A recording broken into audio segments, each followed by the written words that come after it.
صاحب قاری عبدل حفیظ صاحب فیصل آبادی رحمۃ اللہ علیہ، سنا ہے آپ ان کے بہت ہی لاڈلے شاگرد بھی ہیں، تو ان کی کوئی اہم خصوصیات پر توجہ دلائیں، کوئی ان کا زندگی کا کوئی ایسا واقعہ جو انسان سنے اور سن کے رونگٹے کھڑے ہو جائیں۔ اعوذ باللہ من الشیطان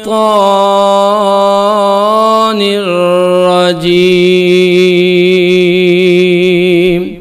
کیا آپ کو بتائیں جی، ہر چیز کا میں ذاتی طور پر سمجھتا ہوں کہ مثبت پہلو بھی ہوتا ہے اور منفی پہلو بھی ہر چیز کا ہوتا ہے، کوئی بھی چیز ہے۔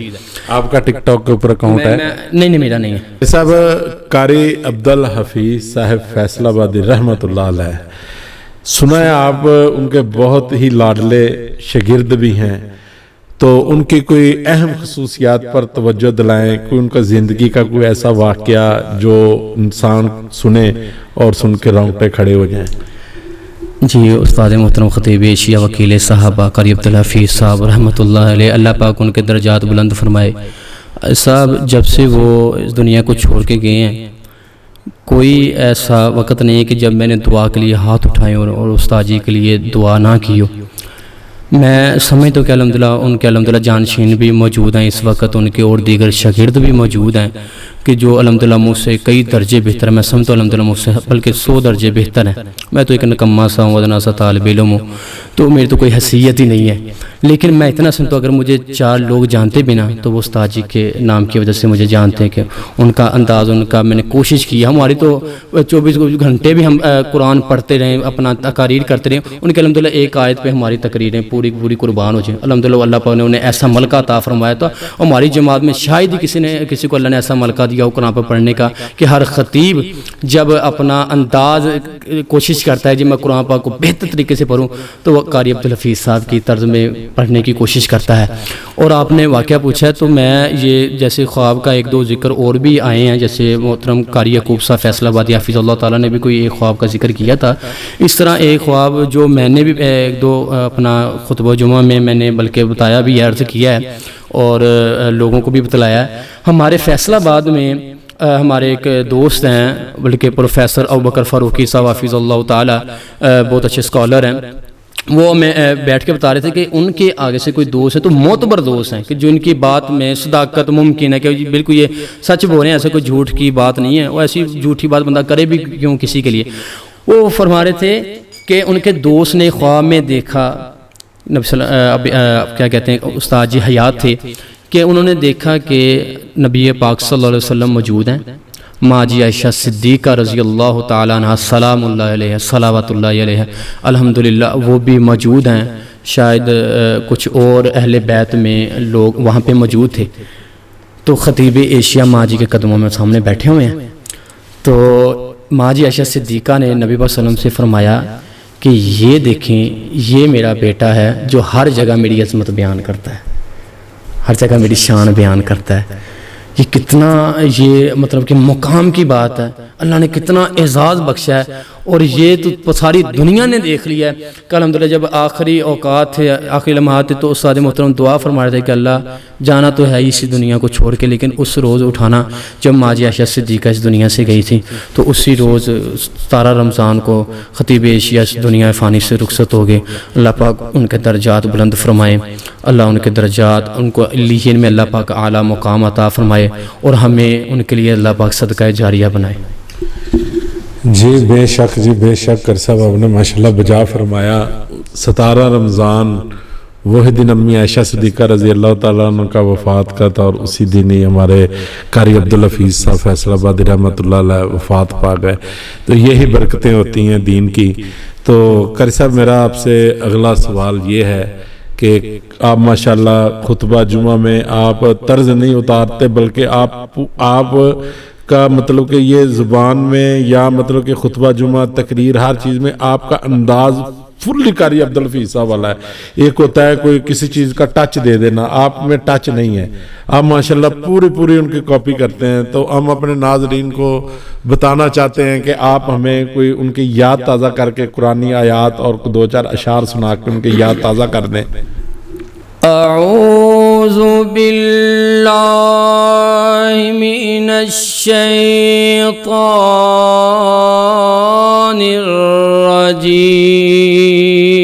الرجيم بسم الله الرحمن الرحيم إن أجل الله إذا جاء لا يؤخر لو كنتم تعلمون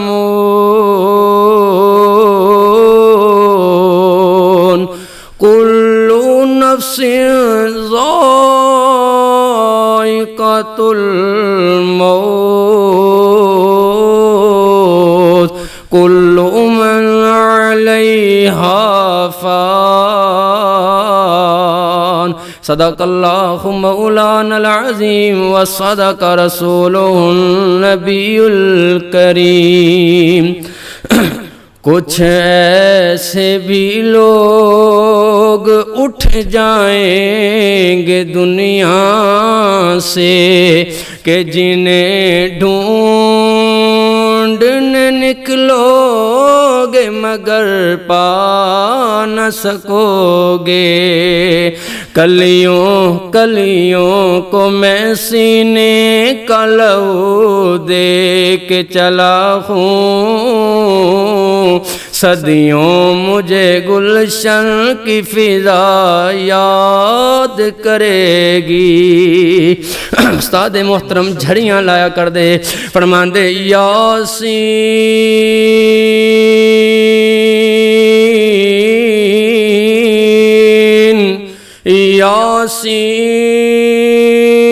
یاسین والقرآن الحکیم إنك لمن المرسلين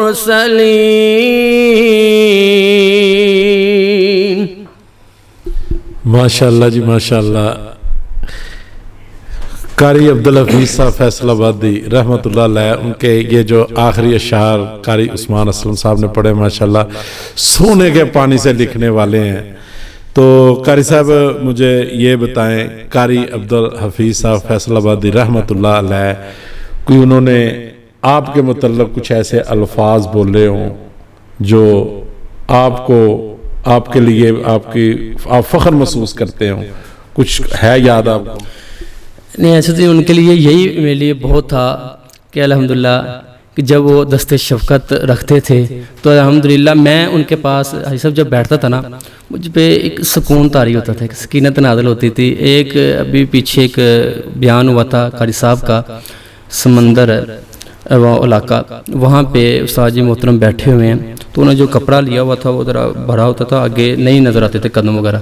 میں پاس بیٹھ کے ان کے آہستہ آہستہ قدم دبا رہا ہوں پاؤں تو ایسے پکڑ کے وہ ایسی الحمدللہ مجھ پہ سکون, اتنا اطمینان طاری ہوا, اتنا سکون ہوا نا میں وہ الفاظ میں بیان نہیں کر سکتا.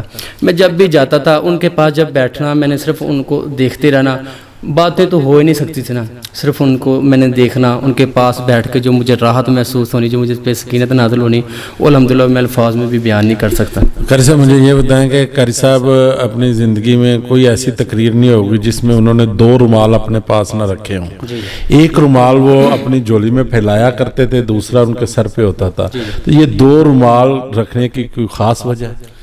نہیں اس پہ کوئی خاص وجہ تو ہم نے کبھی نہیں استاد جی سے پوچھی. ایک تو ظاہری بات دستار تو باندھتے ہی باندھتے تھے, لیکن جو میں سمجھتا ہوں کہ استاد جی کا کچھ بیماریاں تھیں جن کی وجہ سے ان کا پیٹ بھی کافی بڑھ چکا تھا.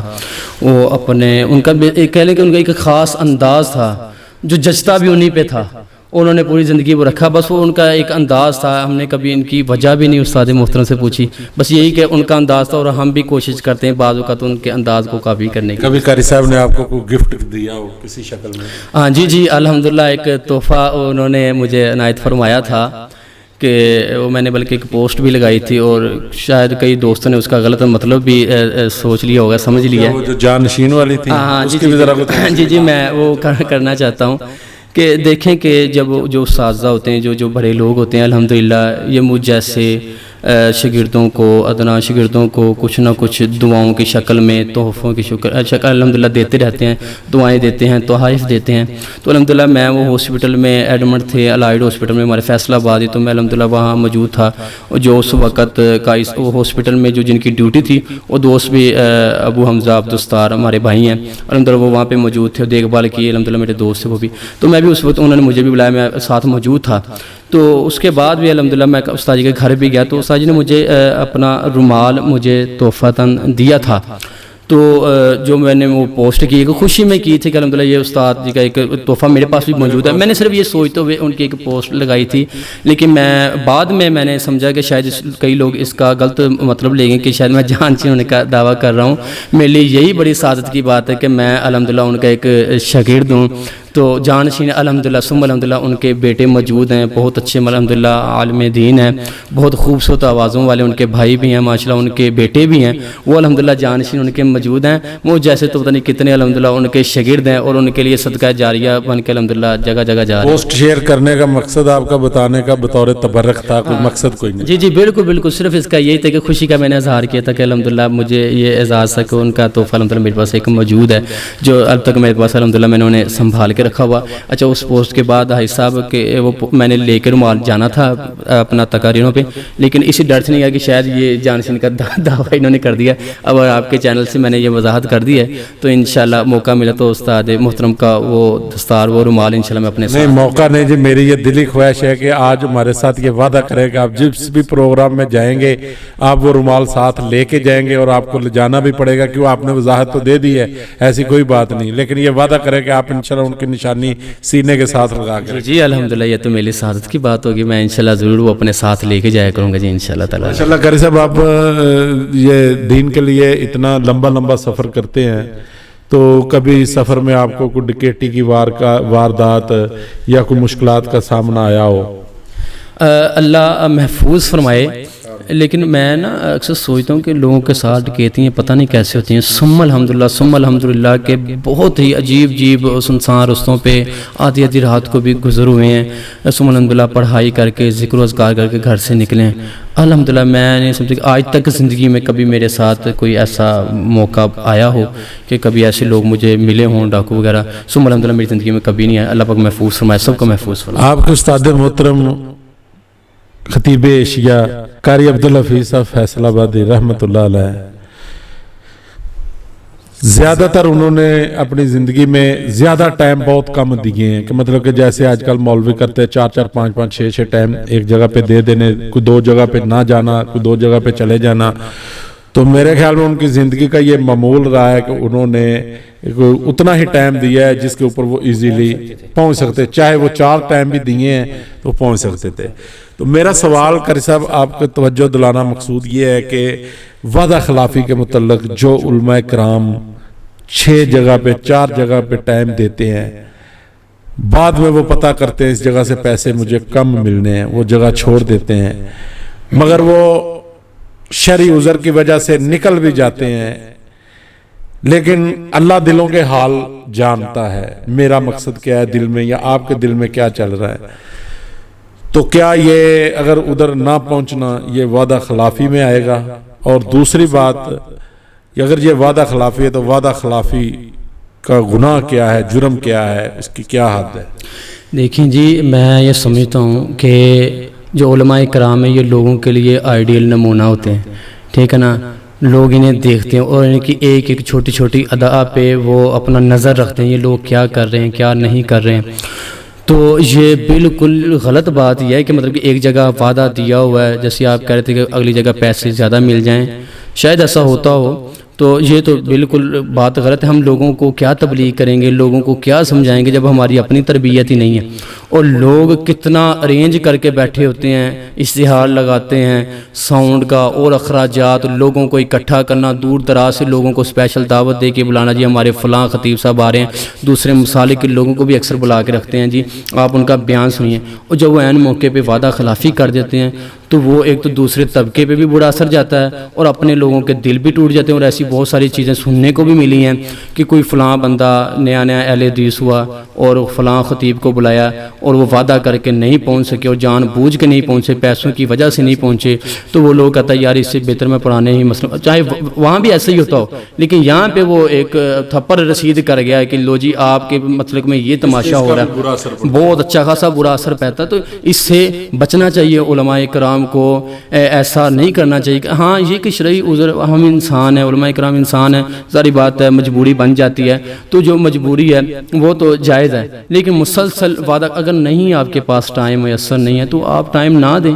کیوں اگلے بندے کو پریشان کر رہے ہیں, ٹھیک ہے نا, تو وہ آپ نہ دیں, لیکن وعدہ خلافی سے بچنا چاہیے. وعدہ خلافی ایک گناہ ہے یا کہ یہ وضو کرنے سے دھل جاتا ہے؟ نہیں جی, ظاہری بات ہے یہ وعدہ خلافی ایک کبیرہ گناہ ہے, اس گناہ سے بچنا چاہیے. یہ تو ایسے نہیں ہے کہ وضو کیے تو یہ گناہ دھل گیا. کیا کوئی ایسی حدیث قرآن و حدیث میں کوئی ایسی حدیث موجود ہے کہ آپ وعدہ خلافی کریں تو آپ کو اس سے چھٹکارے کے لیے کوئی اگلی حدیث نکل آئے اور ہمارے لیے کوئی اور ہو, یا کہ علماء کرام اور عوام کے لیے ایک ہی حدیث ہے؟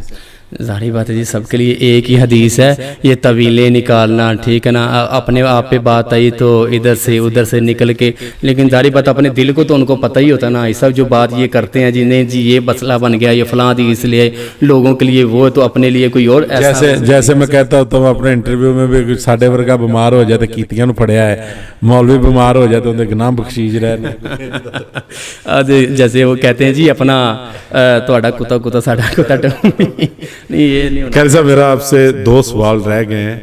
میرا آپ سے اگلا سوال یہ ہے, ایک تو آپ کا ماشاءاللہ گفتگو سے مجھے اندازہ ہو گیا ہے کہ آپ کا پسندیدہ خطیب کون سا ہے, لیکن میرا یہی سوال آپ سے, آپ اپنے زبان میں مبارک سے خود بتائیں کہ آپ کا پسندیدہ خطیب کون ہے؟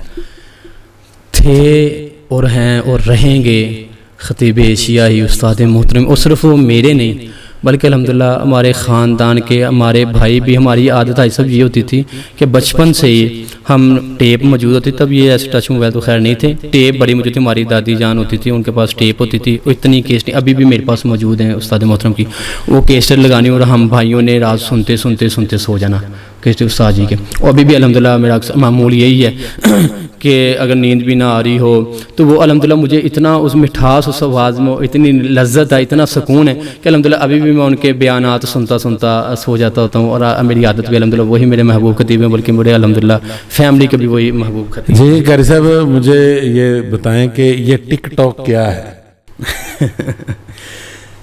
یہ اب کیا آپ کو بتائیں جی, ہر چیز کا میں ذاتی طور پہ سمجھتا ہوں کہ مثبت پہلو بھی ہوتا ہے اور منفی پہلو بھی ہر چیز کا ہوتا ہے, کوئی بھی چیز ہے. آپ کا ٹک ٹاک کے اوپر اکاؤنٹ ہے؟ نہیں میرا نہیں ہے. مثبت پہلو بھی ہوتا ہے, منفی پہلو بھی ہوتا ہے, لیکن زیادہ جو یہ چیز نا صرف منفی ہی اسے استعمال میں لایا جا رہا ہے. اس کا مثبت پہلو شاید ہی کوئی استعمال کراؤ, لیکن اکثریت منفی پہلو. اب نیو جنریشن ہے نا, جو میں ایک بات کہتا ہوں ٹک ٹاک سے ہٹ کے میں بات کروں, سوشل میڈیا کے حوالے سے جتنے بھی سافٹ ویئرز ہیں, تو میں سمجھتا ہوں کہ سوشل میڈیا پہ جو نئے جتنے فتنے جنم لے رہے ہیں یہ سوشل میڈیا پہ رونما ہو رہے ہیں, اور ان کا سد باب بھی یہ سوشل میڈیا پہ ہونا چاہیے. یہ جو لوگ کیونکہ اب نیو جنریشن ہے, یہ باہر نہ تبلیغ جاتی ہے, تبلیغ پہ جاتی ہے, نہ سننے جاتی ہے, نہ دروس سننے جاتی ہے, اتنی گھروں میں بیٹھی 24 گھنٹے موبائل ہاتھ میں پکڑا دیکھی جا رہے ہیں جو چیز آ رہی ہے. اور جو فتنے جتنے آج کل نکلے نا, اپنا منکرین اپنا کیا کہتے ہیں اور زکوٰۃ کے لگا لیں, یا منکرین حدیث لگا لیں, صحابہ کے گستاخ لگا لیں, یہ لوگ وراجمان ہیں بیٹھے ہوئے ہیں سوشل میڈیا پہ بڑے نیٹ ورک بنا کے اور لوگوں کو گمراہ کر رہے ہیں. اور مطلب کہ میں چاہتا ہوں کہ ہمارے لوگوں کو جو اہل حدیث ہیں, جو معاہد ہیں, سوشل میڈیا نیٹ ورک تیز کرنا چاہیے, اور ان کا ہر پلیٹ فارم پہ چاہے وہ کوئی بھی ہو وہاں پہ اسے مثبت طریقے سے, فیس بک ہو, واٹس ایپ ہو, کوئی بھی ہو, اسے مثبت. قاری صاحب, میرا آپ سے یہ دوبارہ سوال ہے, یہ جو سوشل میڈیا یہ ایک الگ ٹاپک ہے, اس کے اوپر مثبت بھی اور منفی بھی دونوں پہلو نظر آتے ہیں, دونوں صورتوں میں ہوتے ہیں. ٹک ٹاک کے اوپر میری زندگی میں مجھے ایسا کوئی مثبت پہلو نظر نہیں آیا. میرا سوال آپ سے ٹک ٹاک کے متعلق ہے, جیسا کہ یہ کوئی اگر یہ اچھی چیز ہے تو پھر ہر خطیب کو اپنے نام کے ساتھ ٹک ٹاک سٹار لگانا چاہیے. اگر آپ مجھے اجازت دیں تو آپ کے انٹرویو میں حافظ محمد عثمان اسلم ٹک ٹاک سٹار لکھنے کی اجازت دیتے ہیں مجھے؟ میں تو نہ چلاتا ہوں, میں تو ابھی چیک بھی کر لیا, موبائل میں تو ہے بھی نہیں اپنا, اس میں کیا کہتے ہیں آئی ڈی وغیرہ بہت بڑی دور کی بات ہے, وہ سافٹ ویئر بھی نہیں, میں چیک بھی نہیں کرتا ہوں. لیکن عام جو یہ زیادہ تر آپ بھی جانتے ہیں, میں بھی جانتا ہوں, سب جانتے ہیں, صارفین جانتے ہیں کہ یہ صرف فحاشی پھیلانے میں ہی اہم کردار ادا کر رہی ہے, تو اس سے بچنا چاہیے, اس سے پرہیز کرنا چاہیے. لیکن ایک دوسرا میں نے ٹک ٹاک کے متعلق ہی ہمارے ایک دو خطیب ہیں کہ جنہوں نے کچھ ان کے بیانات کو چھوٹے سے مختصر سے کلپ تھے شان صحابہ کے بارے میں, تو انہوں نے اپلوڈ کیے کہ دیکھیں جی فلاں لڑکا مطلب کہ لپ سنگ کر کے تو شان صحابہ بیان کر رہا ہے, اور وہ آگے کے پھیلتی جا رہی ہے. کچھ اس کا مثبت پہلو بھی نکلا تھا, لیکن جو اکثریت جو نکالا جا رہا اور جو لوگ اب فیم حاصل کر رہے ہیں اس سے, وہ زیادہ فحاشی کوئی مد نظر رکھے, وہ فحاشی پھیلانے میں ہی کردار ادا کر رہے ہیں, تو اس سے بچنا ہی چاہیے, اس سے اپنا احتیاط برتنی چاہیے. جی ناظرین, ماشاءاللہ آپ نے حافظ محمد عثمان اسلم صاحب کی گفتگو سنی. ان کا بھی یہی نظریہ ہے کہ ٹک ٹاک سے جتنا بچا جائے اتنا بہتر ہے. اگر یہ چیز جائز ہوتی تو ہمارے کتنے اکابرین کے ساتھ یہ الفاظ لکھے جاتے. میں نے تو ان سے بھی سوال کیا تھا اگر مجھے اجازت دیں, اگر یہ ٹھیک چیز ہوتی تو شاید کہ مجھے یہ اجازت دے دیتے. تو لہٰذا ہمیں اس برائیوں سے بچنا چاہیے. مجھے اور میرے معزز مہمان کو اجازت دیجیے. میں ایک بار پھر اپنے پیارے بھائی حافظ محمد عثمان اسلم صاحب آپ فیصل آباد, جو فیصل آباد سے میرے ایک کال پر تشریف لائے, میں دل کی اتھاہ گہرائیوں سے ایسے اسٹوڈیو میں ان کو آنے پر خوش آمدید کہتا ہوں. مجھے اور میرے معزز مہمان حافظ محمد عثمان اسلم صاحب کو اجازت دیجیے. اللہ حافظ.